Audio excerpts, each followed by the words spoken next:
Hi guys, in marriage there is always tension between chasing money or making money and paying attention to other important things that are as important, as valuable as money. Sometimes couples sacrifice those important things in the pursuit of money. So today we are going to talk about this topic that we titled Money is Not the Only Currency. Please remember to subscribe and click the notification bell so you don't miss when we post new episodes.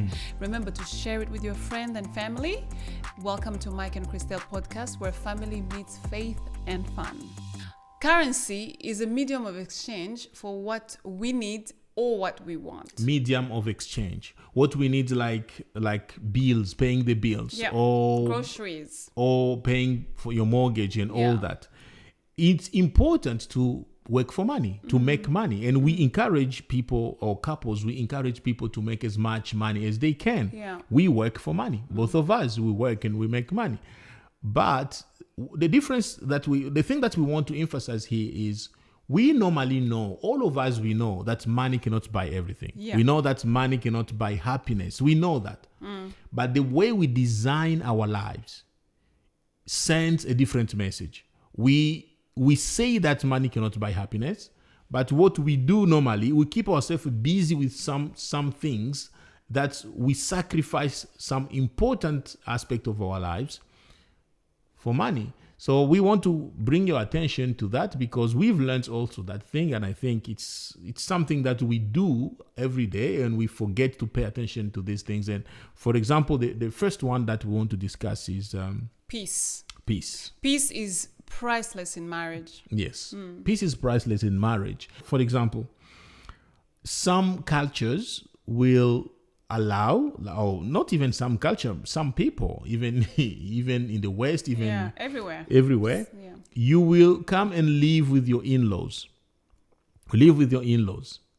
And you start That can to build be hard. you start to build tension in the couple. It's not easy. You start to build tension because the mother-in-law, sister-in-law who are living with you, and you find that you are living together because you don't want to spend money to pay rent for them.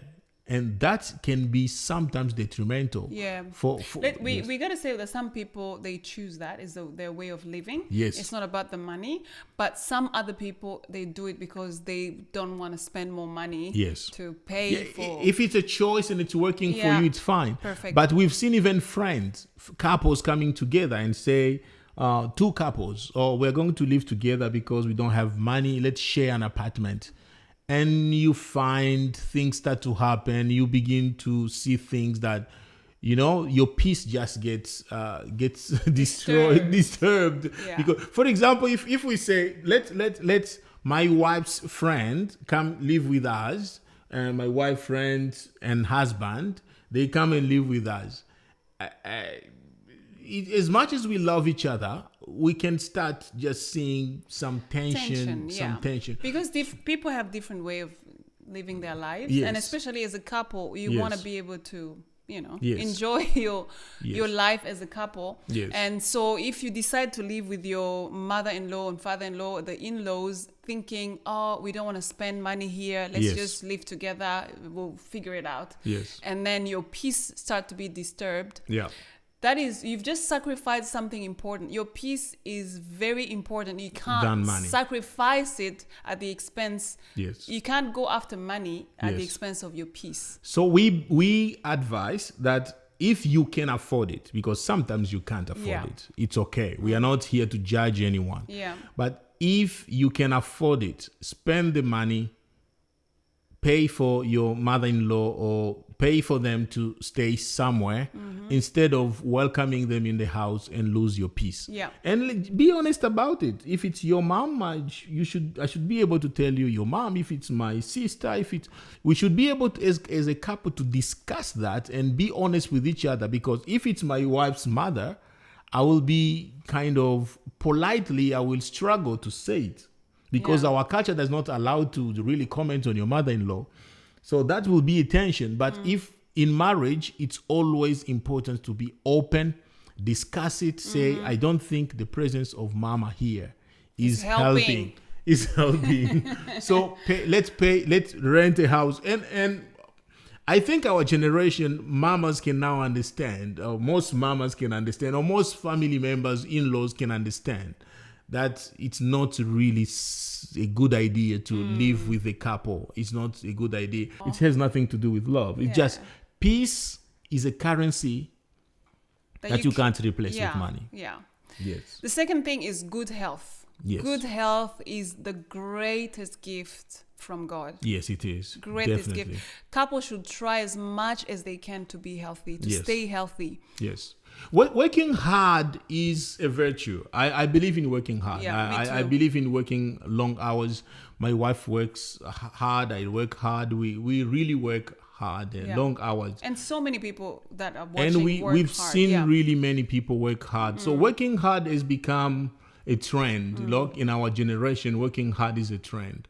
But we shouldn't work hard to the detriment or to destroy our own health. It shouldn't be at the expense of your health. Of your health. Yeah, because if you look at it, if you work long hours and it start to affect you, Yes. soon you might not be able to work at all. Anymore. Yes. And then And look, if you are married and you work long hours to make money, and we are not trying to judge anyone, maybe that's the only way you can afford your rent or something, that's fine. Yeah. For a season, that is acceptable. Yeah. But as a lifestyle, for a long term, it's not healthy. Work hours that will give you time to come together and rest. spend time and rest. Rest. Rest is important. Yeah. Daily rest, weekly rest, monthly rest. yearly. It's very All those important. things are important. Yeah. You need a certain amount of hours per day to sleep. You need to be home by a certain time to be able to have dinner and rest. Rest is important for a human body. I think sometimes, I will speak for myself, I think sometimes men in my age or in my generation or something, we think saying that I'm busy is something to be proud of. Yeah, right? that's true. I'm very busy. I'm working hard. I can't that's sleep. No, it's not fancy. It's not fancy not to sleep. It's not fancy Not to to always rest. be busy. It's not fancy to work 7 days per week. It's not fancy. It's not cool at all. Yeah. So if that's your mindset, you are not helping. Then you will find yourself at 40 something. You are now struggling. Your 50s, you can't go further. So really look after your health. Yeah. So health, very, very It's a important. currency you can't You replace. can't replace health with money. Yes. The third one is intimacy. Intimacy. Good marriage is built on intimacy. Definitely. Intimacy is built through trust. You trust each other, you get to know each other, you spend time together. Intimacy it doesn't just happen by chance. Intimacy is something that you build with time. The closer you stay with each other, the more intimate you become. So you spend time together, you know each other. This is the chain of intimacy. You can't be intimate with someone, and we mean the heart intimacy. You're not just talking about the physical intimacy. Yeah. We're talking about the heart intimacy, becoming one, the two of you. You can't be intimate, really intimate, if you don't spend time together. So the first thing is be intimate. But how? Trust each other. How do you trust each other? You can't trust each other until you know each other really well. You can't know each other as well if you are not vulnerable with each other. You cannot be vulnerable with each other if you don't spend time with each other. Look how the chain is.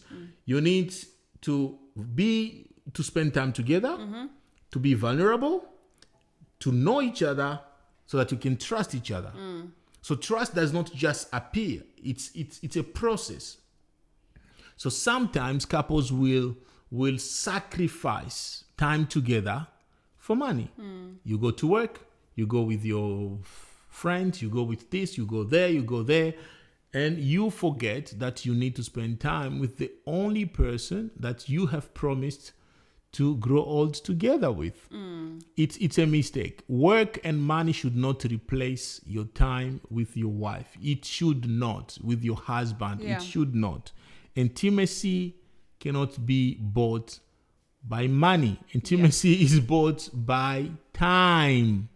You spend time together to become intimate. Yeah. You trust each other. You get to know each other. You become vulnerable to each other. That's how you build intimacy. Yeah. The fourth one is your relationship with God. Yes.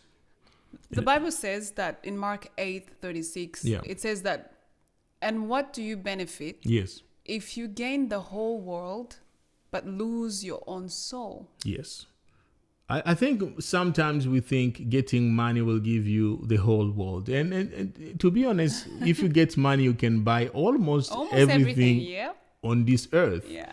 You can buy great medical system. You Yeah. can buy everything great. Like money can give you everything. It can buy you very good, delicious dinner. Or a nice bed. A nice bed, but it won't give you a nice sleep. No. That's the problem with Yeah. money. You can You buy can have the most expensive bed, but you never sleep at all. Yes, money can buy you a great house, well decorated, well Yeah. designed, and without giving you a home. We know that, so we should not really sacrifice our relationship with God for money. Yeah. Never, because God, our relationship with God defines our eternity. While money will give you some pleasure here on earth, and that is a principle that I think most people. I think we need to apply that to implement in every decision we make. If we put God first, you'll realize that your life will be more fulfilling than just be happy. You'll be fulfilled. Yeah. And those are two different things. Yeah. You'll be fulfilled. You'll be joyful, even when sometimes you don't have the happiness. There is nothing wrong with happiness. No. There's nothing wrong to be happy. But happiness itself does not fulfill someone. So those are some of the points we want to share with you. Don't sacrifice your peace for money. Don't sacrifice your health for money. Don't sacrifice your intimacy for money. Don't sacrifice your relationship with God for money. And there are other really good currencies that you know yourself. You can define them in your own life. Yeah. What are the things you don't want to sacrifice for money? Pay the price. Let the job go. Let the other opportunity go, as long as you protect your peace, you protect your intimacy with your spouse, you protect your good health. Let money go. Yeah. Money can come back, but certain things you can never get them back. Wonderful. We hope you love this episode. Yes. And remember to subscribe. Yes. Don't forget to subscribe. Don't forget to share with your friends and family. Yes. And also don't forget to click the notification bell so you don't miss new episode. Yes. Remember, when family is healthy, the nation is healthy. Bye. Thank you.